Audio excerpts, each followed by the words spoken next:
Alam mo ba? The village that lives inside a volcano si Tio Somco, Bukidnon. Alam mo ba na may mga taong literal na nakatira sa loob ng isang patay na bulkan sa Pilipinas? Location at fact, matatagpuan ng sitio Somco sa Lantapan, Bukidnon.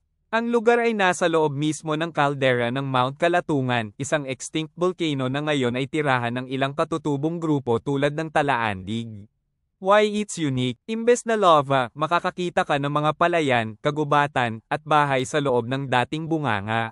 Isa ito sa mga bihirang halimbawa ng volcanic caldera na naging permanenteng tirahan sa Pilipinas. Community at culture. Ang mga residente rito ay tagapag-ingat ng kalikasan at ng kultura ng kanilang ninuno.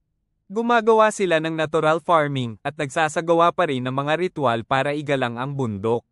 Conservation efforts. Ipinoproklama ang lugar bilang part ng Kalatungan Mountain Range Natural Park.